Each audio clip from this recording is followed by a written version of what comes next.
ingin memulangkan Yudi. Yudinya yang memang sudah tidak mau tinggal bersama Detik Asa. Sia-sia rasanya perjuangan saya.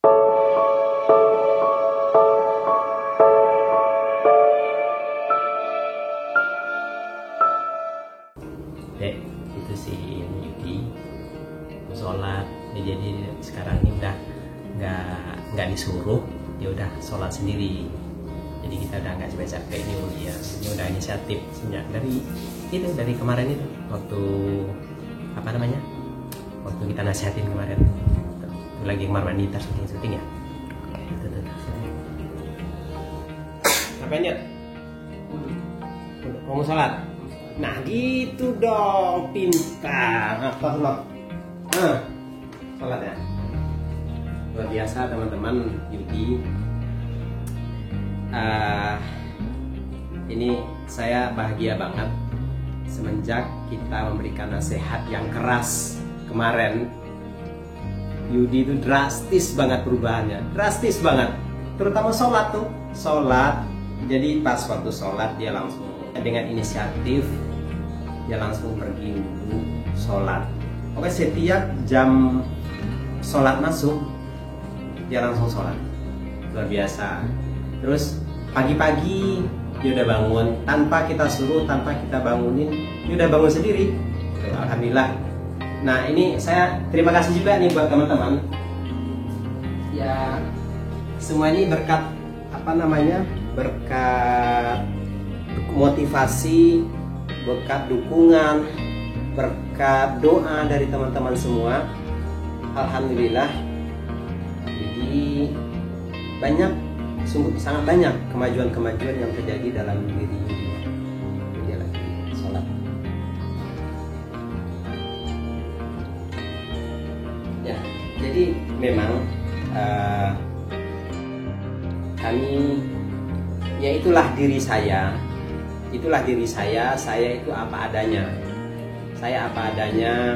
Dikala saya menegur Yudi, saya tidak perlu menegur di belakang kamera, bahkan di depan kamera pun saya tegur. Ya karena saya memang bukan tipe orang yang senang untuk pencitraan, senang untuk berbasa-basi, itu bukan saya banget gitu. Jadi saya menasihati Yudi secara keras memang sudah niat dari hati. Karena ketika kita sudah memberikan nasihat secara halus, tidak didengar, kemudian kita nasihati lagi, kita tegur lagi, masih begitu-begitu juga. Kemudian diperingatkan lagi, agak lebih keras, belum mempan. Nah ini saatnya. Kebetulan kemarin itu kami habis kontrol ke psikiater. Nah psikiater menyarankan agar kami memberikan peringatan-peringatan yang keras kepada Yudi. Terus ya, saya nanya ke dokter, apa dok contohnya? Nah coba apa yang membuat Yudi itu takut, kata dokter. Terus saya bilang,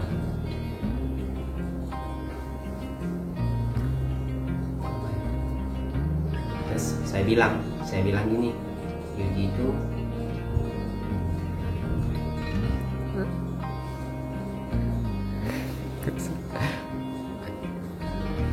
lain kali saja aja. Nah ini saya excited banget ngelihatnya perubahan-perubahan setelah saya berikan nasihat. Alhamdulillah. Terima kasih teman-teman. Terima kasih banget. Udah. Gitu dong. Nah kalau begini, Om senang sama Yudi duduk sini. Om senang ya Yudi. Tanpa Om komandoi, tanpa Om suruh, Yudi itu udah sholat, udah inisiatif sholat sendiri, udah bangun pagi. Tadi pagi dibangunin nggak? Enggak. Kan bangun sendiri. Terus lagi. Tuh, Om senang nih gitu. Jadi tunjukkan bahwa Yudi itu sudah sembuh. Jadi nggak ada orang yang nyuruh Yudi lagi. Jangan disuruh-suruh mandi gitu. Jangan, Yudi itu udah besar. Iya makanya. Nah ini Om senang ini. Yudi itu udah banyak perubahan. Udah mandi, udah nggak disuruh-suruh lagi. Pagi-pagi udah bangun. Terus apa kegiatan Yudi pagi-pagi itu apa? Tadi pagi Om kan nggak di rumah. Apa Yudi ngapain? Pagi-pagi. Tadi pagi Yudi bangun jam berapa? Jam 5. 5. Terus langsung Sholat subuh. sholat subuh. Habis itu Beres-beres kamar. nah, itu saya teman-teman. Kebiasaan Yudi yang belum pernah dia lakukan. Biasanya bangun tidur itu kamar itu kayak kandang kebo, acak-acakan. Tapi tadi kata ibu tadi begitu kita buka kamarnya bersih, rapi. Karena memang ibu kemarin nasihatin lagi. Jadi suruh bersih-bersih kamar gitu. Alhamdulillah dia ikutin gitu. Jadi, terus habis itu apa lagi? Terus itu mandi langsung. Mandi, habis itu sarapan. Sarapan. Terus obat gimana, diambilin nggak? Enggak. Ambil sendiri. Nah, berarti Yudi udah tahu jadwal minum obat. Udah, jadi nggak perlu Om ngambilin, nggak perlu Aiki ngambilin gitu ya. Yudi udah tahu jadwal minum obat-obat apa aja yang Yudi minum kan udah paham ya. Nah, gitu. Nah, Om yakin ini kalau Yudi kayak gini, Yudi akan lebih cepat pulih, akan lebih cepat sembuh. Amin. Amin gitu ya. Terus tadi Yudi bantu nggak di rumah? Bantu. Untuk ngapain? Jadi aja. Berarti Yudi ini ya, kemarin itu kan kata dokternya Bang disuruh ngapain Yudi di rumah? Nyapu ngepel. Tapi ngepel belum ya? Nah, nyapu udah. Nah, udah. Sampai mana? Dari mana tadi Yudi dokter? Dari situ. Nah, terus Dari situ. sampai ke sana. Gitu. Terus capek? Enggak. Oh, gak capek. Kayak menggur kayu aja capek omnya. Terus enggak? Terus sudah sebelumnya pernah nggak sih nyapu-nyapu gitu? Belum. Nggak pernah ya? Baru kali ini di sini? Baru kali ini. Ini pengalaman baru buat Yudi ya. Jadi baru kali ini Yudi disuruh nyuci piring gitu ya. Oh ya, kalau di sini Yudi itu nyuci piring sendiri. Awalnya Yudi itu kalau habis makan itu piringnya itu di meja makan aja. Terus kita tegur, dia taruh ke belakang gitu kan. Awalnya nggak mau, awal dia datang habis makan tuh dia nggak mau makan di meja makan, makannya pasti di lantai. Sempat beberapa hari Yudi itu selalu makan di lantai, nggak mau makan di meja makan. Awal banget gitu nggak mau. Nah kesini udah ngikut tradisi kita makan di meja makan. Nah akhirnya Yudi ngikut gitu. Terus sesudah makan, karena kalau saya di rumah ini kita kan rame di rumah nih, ada ponakan ini. Terus kalau habis makan biasanya kita itu taruh piring masing-masing. Jadi kita nggak membebankan Mbak untuk naruhin piring ke belakang. Terus bagi yang ponakan-ponakan ini suruh cuci piring sendiri gitu. Nah Yudi awal datang itu dia piringnya ditaruh aja di tempat dia makan gitu, nggak mau naruh ke belakang. Tapi kita ambil gitu. Tapi besoknya kita tegur suruh taruh ke belakang. Alhamdulillah Yudinya nurut. Nah udah 3 hari di sini ya Dek ya. 3 hari di sini Yudinya udah mau duduk di ini ya meja makan ya, makan di meja makan bareng kita gitu. Tadinya nggak mau. Awalnya tuh ke kamar makannya. Nah kesini Yudi udah ikut kita, udah membaur gitu. Yudinya udah duduk di meja makan. Loh, baik-baik di sini ya. Ya. Ya. Baik-baik. Semoga Yudi diberikan kesembuhan. Tuh ya. Nah, nggak boleh ngebantah-bantah, diikuti aturan. Ya, diikuti aturan karena semua orang sayang sama Yudi di rumah ini. Ya, semua sayang sama Yudi, nggak ada yang benci. Om, meskipun Om begini, orangnya keras, apa penilaian Yudi? Om. Kelas oke beneran. Hah? Beneran. Ya, itulah Om. Om itu, ini kok ngomongnya nggak nyambung ya? Nggak apa ya? Nggak apa. Jadi Om itu orang yang paling nggak bisa bersandiwara Yudi. Om nggak mesti lembut ngomong di depan kamera. Om nggak mau pencitraan. Jadi giliran Om mau menegur Yudi secara keras, Om nggak peduli bahwa kamera itu on. Om akan dihujat orang, dimarahi orang bahwa Om itu menekan Yudi. Ya terserah aja. Karena kita lihat kenyataan Yudi aja. Om nggak peduli itu. Karena itu adalah diri Om. Om itu apa adanya. Giliran Om pingin menegur keras, ya keras. Emang selama ini Om keras terus? Enggak. Jadi gimana? Coba. Ada kerasnya, ada lembutnya. Ah, iya. Semua orang. Gimana? Saya Iya. Jadi kadang-kadang orang mengira Yudi itu ditekan keras, Omnya keras terus. Gimana coba? Gimana? The best. Suka gitu. Nah, terus gimana? Omnya perhatian. Ya. Terus selalu ngingetin kalau ada salah langsung negor. Atau jadi aja dan dari belakang. Nah, Omnya the best. terus Yudi marah nggak kalau kayak gitu? Iya. Enggak. Jadi itu apa lebih baik gitu. Daripada di belakang. Daripada belakang orang marah dumel-dumel gitu ya. Iya. Bebasin plong gitu. Nah, mending Om menegur Yudi langsung. Langsung. Ya jadi nggak ada beban semuanya lah. Lebih baik kita ngobrol di depannya daripada di belakang. Kebanyakan orang di belakang. Ya. Ngomongin. Emang enggak lebih baik keras-keras demi kebaikan gitu. Nah, itulah diri Om itu. Om itu berniat tulus ngajak Yudi ke sini, nggak ada niat lain selain untuk membuat Yudi itu menjadi lebih baik. Kenapa? Karena Yudi masa depannya masih panjang. Yudi masih berumur 19 tahun, dari kecil hidup di jalan. Makanya Om ajak Yudi itu ke rumah, Om ikhlas ngajak Yudi. Itu. Jadi, ya, jadi Yudi juga harus paham tabiat-tabiat Om. Giliran Om keras, ya keras. Tapi apakah Om keras terus seban hari? Enggak lah. Bagaikan di neraka nanti ya. Neraka nanti. Neraka jahanam. Bagaikan di neraka jahanam kalau keras terus setiap hari.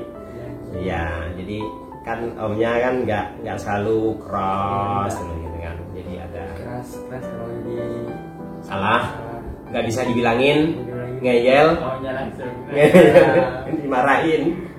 Dan sama juga, jadi nggak Yudi aja yang saya bikin kayak gitu. Anak-anak tuh kayak gitu tuh. Itu tuh gak sopan. Itu suka saya marahin. Kaki ke atas. Nah itu saya nggak mau anak-anak kayak gitu tuh. Kakinya ke atas ke kursi-kursi. Selalu saya tegur itu. Adek, kakinya ke bawah ya, nggak boleh. Ke bawah nggak benar. Papa nggak mau seperti itu. Adek, jangan kayak gitu lagi. Papa nggak mau kayak gitu. Jadi saya selalu menegur, entah seperti apa ya, saya nggak paham, entah saya dibilang kasar atau apa ya, saya nggak tahu ya, tapi ya inilah diri saya. Iya. Saya nggak bisa berpura-pura baik, harus on kamera saya harus tersenyum, harus berkata yang manis-manis, itu saya nggak bisa, jujur aja saya nggak bisa. Jadi terserah aja deh orang menilai saya itu seperti apa, yang penting inilah diri saya gitu. Nah, ini udah berapa bulan sih Yudi sini? Bulan. Belum, kelamaan. Cepat amat 3 bulan, 4 bulan, 3 bulan ya? Ya 3 bulannya deh. Sekitar itulah. Ya sekitar 3 bulan ya. Kita 3 bulan. Yudi ingat gak sih? Pertama kali kita ketemu. Di Cigading. Ya, kita ketemu Yudi di Cigading. Kondisi Yudi seperti apa waktu itu? Parah banget. itu apa? Masih itu dia sweater di sini buat Tumi. Isinya apa itu? Uang. Ya teman-teman, waktu itu Yudi uangnya banyak banget gitu. Itu hasil ngamen berbulan-bulan dikumpulin. Jadi waktu itu pertama kali kita temukan Yudi rambutnya itu kayak gonjong, udah panjang, tak terurus. Terus di mukanya nih cemong-cemong penuh debu. Ingat nggak? Ya, debu semua nih di mukanya. Terus kukunya panjang-panjang kayak kuku elang. Ingat nggak siapa yang motongin? Nah ya. Terus mau dimatiin nggak mau ya? Nggak mau. Terus dikasih apa waktu itu? Om kasih apa waktu itu? Uang terus sampo terus. Nah, ada apa lagi? Samping. Ya, sarung. Sarung. Terus baju baru. Ya. Nah, terus waktu Yudi kita temukan itu dia duduk ngerokok itu kayak kereta api, ngepul aja kayak kereta api. Terus ini kita cerita ke masa lalu ya. Iya, seru. Nah, seru. Terus ngumpul aja asap rokoknya. Terus kita datangin, dia kaget. Apa? Mau ngapain? Pergi sana, katanya gitu. Kita diusir. Diusir. Terus kita dekatin. Tapi bagi teman-teman yang udah nonton udah paham ini ceritanya. Ya. Nah, sampailah pada akhirnya, singkat cerita nih, kita cari dulu, kita telusurin keluarga Yudi ke Labuan sana. Kita telusurin, ketemulah keluarganya. Kita ngobrol, itu keliling-keliling dulu tuh nyari keluarga Yudi tuh. Ya keliling nyari alamat gitu. Nah, alhamdulillah ketemulah keluarga Yudi. Mamahnya Yudi bercerita tentang Yudi semuanya. Pada saat itu mamahnya Yudi minta tolong sama Om untuk merawat Yudi. Dan akhirnya Om sambut dengan tangan terbuka.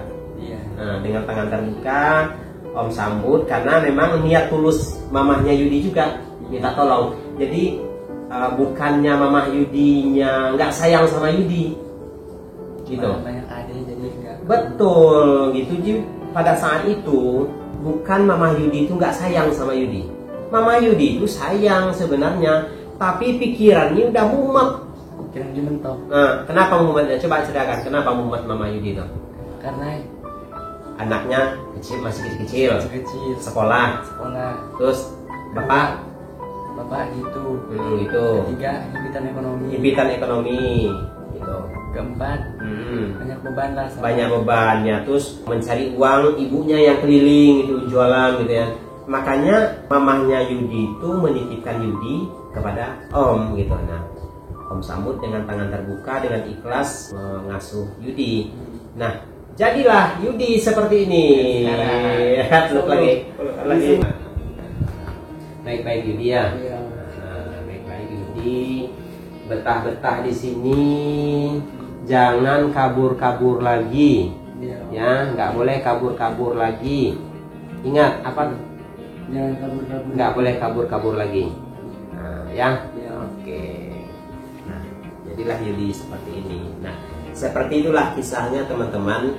Dengan Yudi yang dulu, inilah Yudi yang sekarang.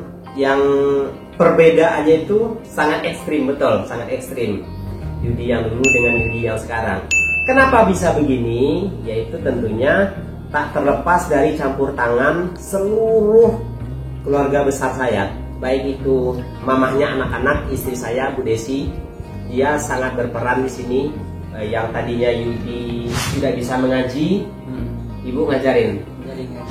Ngajarin apa lagi? Sholat. Terus ngajarin apa lagi? Ngajarin buat mandiri. Nah, buat mandiri. Ibu selalu nasihatin tiap hari. Terus kalau Yudi pingin jalan-jalan, diajak jalan-jalan pakai apa? Pakai mobil. Nah, kayak gitu sayangnya Ibu sama Yudi, karena udah merasa dekat. Terus melendot-lendot, Bu, Yudi pingin jalan-jalan. Saya ketawa aja ngeliatnya kalau udah kayak gitu. Tahu banyak kayak anak saya yang kecil itu tuh. Jadi lendot, Bu, Yudi pingin jalan-jalan, Bu, Yudi pingin jajan. Dan diladenin sama istri, gitu, diladenin, diajak, dikasih uang atau diantarin, juga diantarin ya ke warung ya, diantarin ke warung. Nah, jadi isi saya alhamdulillah ya ini apa support saya banget. Kemudian tak terlepas juga dari peran Aiki. The best. Dia suka ngapain ya? Beliin apa? Satu beli Beli rokok. Ini Kedua. Ini musuh saya nih rokok nih. Beliin apa? Beliin musuh Om ya. Itu Om. Semuanya. Ya, terus musuh semuanya. Ibu juga. Nah, terus beli rokok, terus ngapain lagi? Terus terutama perhatian obat. Betul. Obat nggak pernah lupa. Selalu sama Miki. Nah, terus apa lagi? Terus Nyuruh mandi, membangunin tiap pagi. Nah, tapi alarmnya berisik. Iya. Toeng. Yang bikin Yudi ganteng itu siapa? Om Miki jadi ganteng. Diapain sama dia?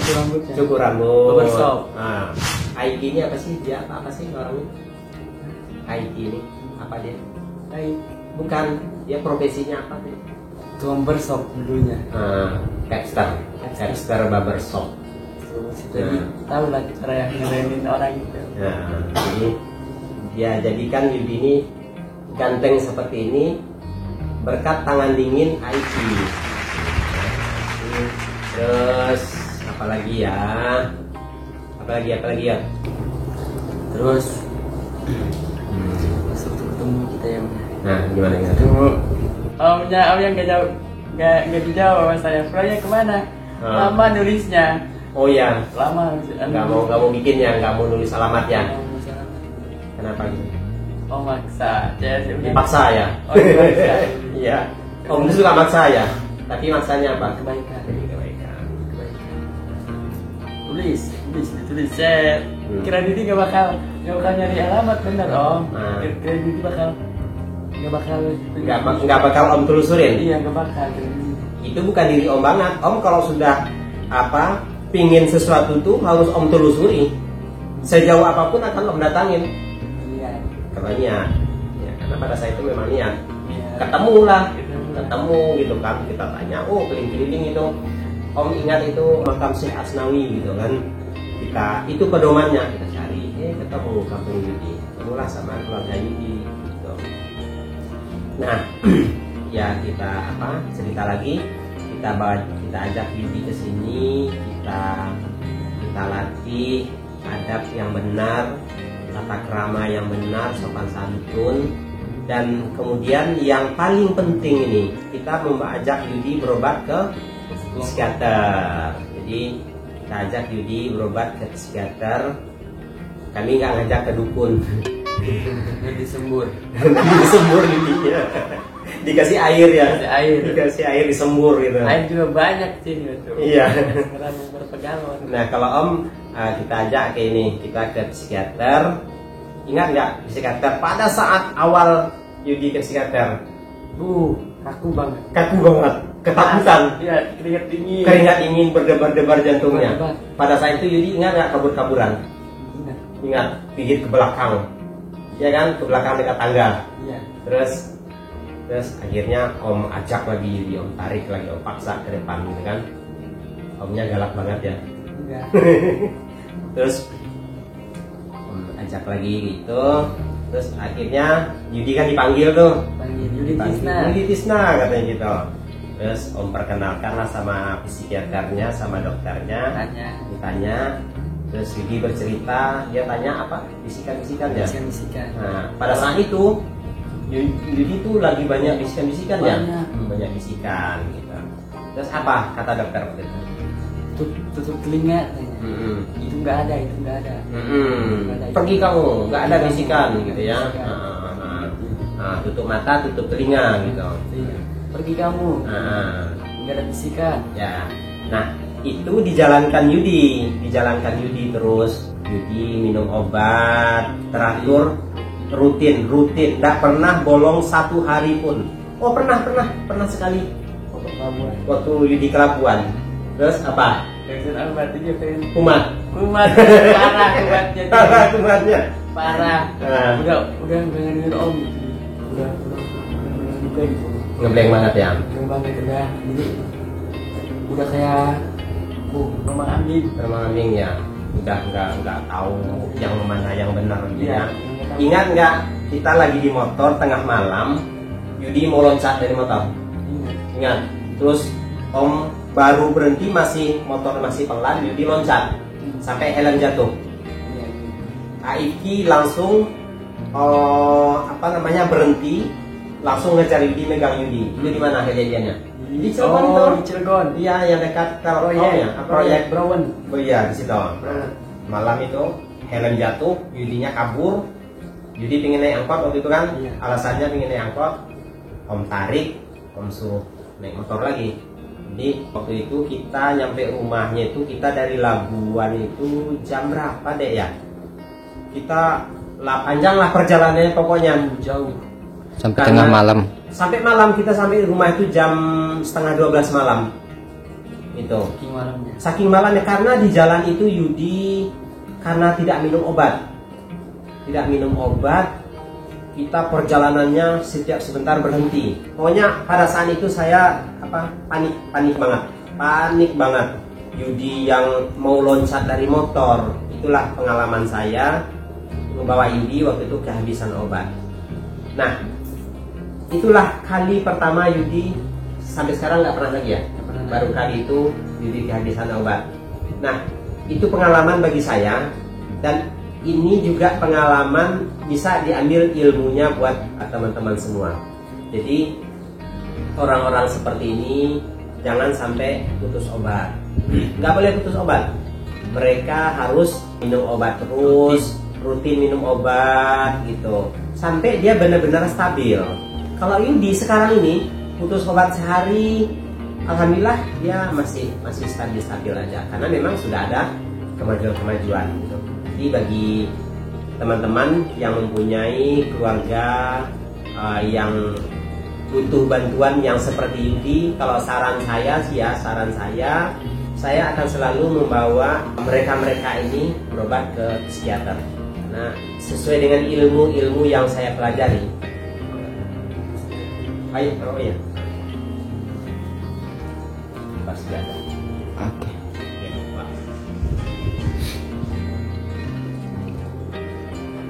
Harus stabil. Harus seperti. Saran saya kepada teman-teman semua, bagi teman-teman yang mempunyai keluarga yang gangguan kejiwaan, bawalah ke puskesmas. Jangan ragu-ragu. Jangan ragu-ragu mengajak mereka ini berobat ke puskesmas. Nggak perlu psikiater yang mahal-mahal. Cukup ke puskesmas saja, itu sudah sangat menolong. Karena sekarang ini di puskesmas memang sudah difasilitasi pengobatan untuk bagi pasien-pasien gangguan jiwa. Tuh. Biasanya ketika pasiennya kooperatif itu kita datang. Tetapi ketika pasiennya tidak kooperatif, kita melaporkan ke puskesmas, nanti pihak puskesmas yang akan datang. Gitu. Jadi jangan ragu-ragu untuk mengajak keluarga berobat. Satu lagi yang paling penting teman-teman, jangan pernah malu mempunyai keluarga yang berkebutuhan khusus seperti ini. Jangan pernah malu. Penyakit seperti ini bukanlah kemauan dia, bukan kemauan keluarganya. Ini sudah pemberian dari Yang Kuasa. Kalau ditanya mereka juga nggak mau kok. Keluarganya juga nggak mau. Keluarganya pingin anaknya normal-normal aja. Tapi ini dia sudah takdirnya seperti itu, sudah pemberian Tuhan. Jadi terbukalah, maka dengan keterbukaan kita akan bersemangat untuk mengajak mereka ini untuk mencari tempat pengobatan yang tepat. Jadi itulah saran saya buat teman-teman yang di luaran sana yang mempunyai keluarga yang gangguan jiwa. Yuk sini. Sebentar. Kemarin kita kan kontrol lagi. Kemarin Yudi ya, kontrol yang ketiga ya. Kontrol ketiga ke psikiater. Kemarin banyak nasihat-nasihat untuk Yudi ya. Banyak nasihat, diantaranya Harus ada aktivitas. Ada aktivitas biar Yudi itu tidak berfantasi. Nah itu, jadi teman-teman, beberapa hari yang lalu sebelum video kita yang kemarin, kita itu udah dari psikiater. Jadi saran dari dokter, Yudi itu harus diberi aktivitas seperti menyapu rumah, membantu mencuci piring, atau mencuci baju sendiri. Kemudian kurangi rokok, kurangi kopi. Itulah saran-saran dokter, dan Yudi sudah menyanggupi ya, gitu. Alhamdulillah teman-teman, ya sudah banyak berubah dengan saran-saran yang keras kemarin. Alhamdulillah yang ngikutin. Oh ya, satu lagi, kemarin itu kan dokter bilang apa tentang bapaknya Yudi?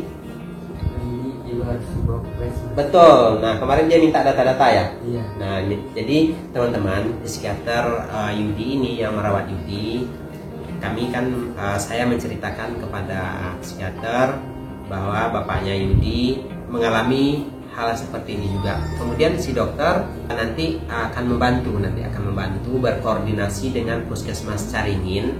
Nah nanti kemungkinan dari pihak puskesmas, entah pihak puskesmasnya yang datang ke rumah Yudi atau dari keluarganya Yudi nanti yang dipanggil. Nanti kita follow up lagi.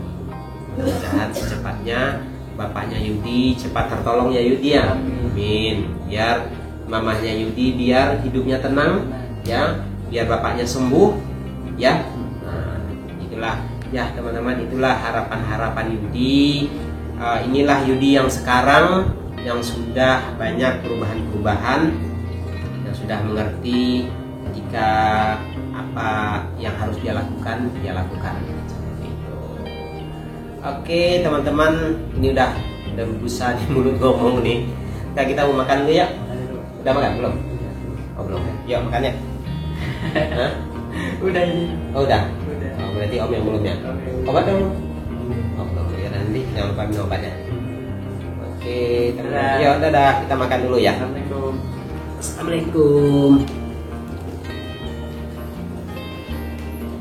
Ini editor Detik Asa. Siapa namanya? Ricky. Ini yang paling ganteng se-Taman Geraha. Tunggu. Ini kameramen Detik Asa yang paling kece. Nah, kalau ini siapa ini yang jelek ini? Ini sering kena tegur nih anak ini, suka ngangkat-ngangkat kaki.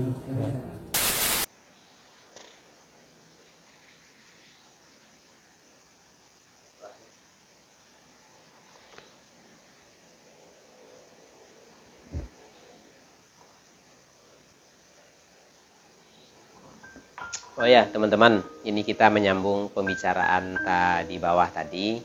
Karena tadi itu sebenarnya ada hal-hal yang masih ada yang harus saya sampaikan. Akan tetapi saya nggak bisa berbicara lepas karena ada Yudi di samping saya gitu. Sebenarnya gini teman-teman, di video yang kemarin saya seolah mengancam akan memulangkan Yudi. Jadi ada beberapa kali ucapan saya seolah mengancam akan memulangkan Yudi. Ada beberapa komen dari teman-teman yang mengatakan bahwa saya sudah bosan mengurus Yudi. Saya udah nggak mau mengurus Yudi. Saya sudah jenuh mengurus Yudi. Nah, sebenarnya bukan itu jawabannya. Kenapa saya kemarin mengatakan akan memulangkan Yudi? Karena begini, saya berbicara itu sesuai dengan apa yang dianjurkan oleh psikiater yang merawat Yudi. Pada saat kami mengajak kontrol Yudi ke psikiater, dokter mengatakan ketika Yudi susah diatur, susah untuk diajak kompromi, dokter menganjurkan agar kita menyampaikan hal-hal yang membuat Yudi takut sehingga dia mau menuruti apa yang kita sarankan. Nah, pada saat itu saya mengatakan kepada dokter bahwa Yudi sangat takut ketika saya mengeluarkan kata-kata akan memulangkan Yudi. Kalau Yudi nggak nurut, Yudi akan om pulangkan. Nah, dia akan takut banget. Gitu. Nah, itulah sebabnya saya menyampaikan hal itu kepada Yudi. Jadi bukan karena hal-hal yang lain. Dan pada saat di rumah sakit pun, pada saat di ruang dokter, dokter juga memberikan seolah ancaman juga kepada Yudi. Pada saat itu dokter bilang begini, kalau Yudi nggak nurut, nanti Yudi akan dikembalikan lagi oleh Om Asril ke jalan. Terus dokter melanjutkan, apakah Yudi mau kalau Yudi dipulangkan lagi ke ini, ditaruh lagi ke jalan? Lalu Yudi menjawab spontan tidak. Yudi nggak mau lagi turun ke jalan. Terus dokter bilang, apakah dengan Yudi turun ke jalan akan menjamin Yudi akan sembuh? Yudi bilang tidak. Yudi nggak mau turun ke jalan. Yudi akan terus sama Om Asril. Jadi itulah sebabnya kenapa kami memberikan kata-kata seolah ingin memulangkan Yudi. Mana mungkin saya mau memulangkan Yudi? Saya itu sayang sama Yudi. Kecuali kalau Yudinya yang memang sudah tidak mau tinggal bersama Detik Asa, yaitu pilihan Yudi. Kalau saya yang memulangkan ya nggak mungkin. Sia-sia rasanya perjuangan saya kalau saya memulangkan Yudi. Karena seperti yang teman-teman lihat, dari awal saya membawa Yudi ke rumah dalam keadaan seperti itu. Saya rawat, saya didik, saya bawa ke psikiater, hingga menjadi Yudi yang seperti yang sekarang ini. Kemudian saya pulangkan. Sia-sia perjuangan saya. Tentunya teman-teman pasti kecewa juga kalau saya memulangkan Yudi. Karena harapan teman-teman, Yudi sembuh, Yudi sukses, dan itulah harapan kami. Kami ingin Yudi itu sembuh dan sukses. Jadi harapan kita sama teman-teman. Ya, dan perlu teman-teman ketahui juga, apa tindakan yang akan saya lakukan, apa ucapan yang akan saya sampaikan, itu sudah melalui pertimbangan-pertimbangan yang sangat matang. Dan itu bukan tanpa dasar. Itu sudah berdasarkan ilmu yang saya pelajari pada waktu kuliah. Jadi ketika kita merawat orang gangguan jiwa, kita tidak boleh mengikuti semua kemauan mereka. Jadi kita harus tarik ulur. Ada keras, ada lunak. Nggak boleh lunak terus dan nggak boleh keras terus. Jadi harus balance. Nah itulah yang kami lakukan. Karena ketika kita lunak terus, melunak, nggak ada ketegasan, maka mereka tidak akan mau menuruti anjuran kita. Oleh karena itu, sekali-sekali kita boleh memberikan penekanan-penekanan ataupun ketegasan kepada mereka. Dan sekarang terbukti bahwa setelah kita menasehati Yudi secara keras seperti yang ada di video, Yudi berubah total. Perubahan Yudi sangat drastis sekali. Tanpa kita instruksikan, tanpa kita bangunkan, pagi-pagi Yudi sudah bangun. Dia sudah sholat subuh. Kemudian dia menyapu rumah. Dia meminum obat tanpa kita ambilkan. Rokoknya berkurang. Video call-nya berkurang. Nah itu salah satu bukti bahwa ketegasan itu sangat diperlukan dalam mendidik orang-orang dengan gangguan jiwa. Oke teman-teman, itulah pemaparan singkat saya. Hanya sekedar untuk diketahui saja. Mudah-mudahan ini juga bisa menjadi edukasi bagi teman-teman yang sedang merawat orang-orang dengan gangguan jiwa juga. Mungkin ini bisa ambillah yang baiknya, tapi yang buruknya jangan diambil. Oh ya teman-teman, satu lagi nih, banyak teman-teman yang menyarankan kepada kami agar Yudi dibikinkan sebuah channel YouTube. Ya, kenapa kami belum membuatkan sebuah channel YouTube untuk Yudi? Bukan tanpa alasan teman-teman. Karena ketika kami buatkan channel YouTube, kondisi Yudi belum sepenuhnya stabil. Yudi ini masih labil. Karena nanti ketika kita bikinkan channel YouTube, karena merasa mempunyai banyak fans, dia dielu-elukan orang, akhirnya dia terlena. Nah kami nggak ingin seperti itu. Dan Yudi belum siap menjadi seorang public figure. Dan juga kalau ada komentar-komentar negatif, nanti akan berpengaruh terhadap kondisi kejiwaan Yudi. Yang tadinya kita bertujuan untuk menghibur Yudi, tapi akhirnya memperburuk kondisi Yudi. Karena Yudi selalu membaca komen.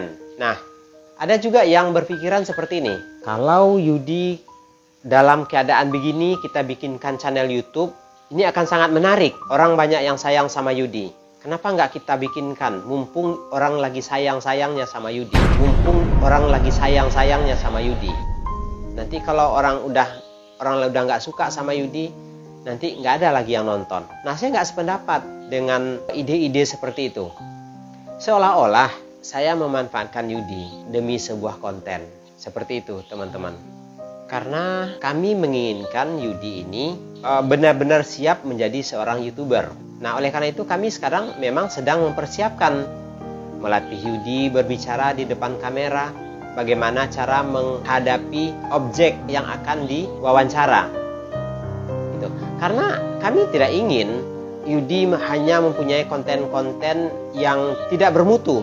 Dan karena sebuah channel itu butuh keterampilan, butuh editor, butuh kameramen, Dan jika kita membuatkan channel untuk Yudi, kita fasilitasi, kita bikinkan video, kita yang syuting, dia acting di depan kamera, kita yang pegang akun. Saya nggak ingin, ini sama saja kita memanfaatkan Yudi untuk sebuah konten. Kami tidak mau itu, kami tidak mau memanfaatkan Yudi untuk, karena memang dari awal tujuan kami adalah penyembuhan untuk Yudi, bukan untuk konten untuk Yudi. Kenapa kami melatih Yudi? Karena kami ingin Yudi ini menjadi seorang YouTuber yang benar-benar matang, dan Yudi itu benar-benar siap menghadapi kondisi terburuk sekalipun. Kalau sekarang, meskipun Yudi bilang sudah siap, tetapi sebenarnya belum. Masih jauh dari kata siap. Karena kami perhatikan, melihat komen yang rada miring, Yudi langsung panik. Nanti ya selalu saja ada komentar-komentar, kan nggak semua orang suka dengan konten kita. Pasti ada komen miring. Nah, Yudi apakah siap untuk menghadapi itu? Oleh karena itu, kami benar-benar mempersiapkan mental Yudi. Mental dan skill Yudi untuk itu. Oke, teman-teman, terima kasih. Semoga Yudi menjadi lebih baik. Wassalam.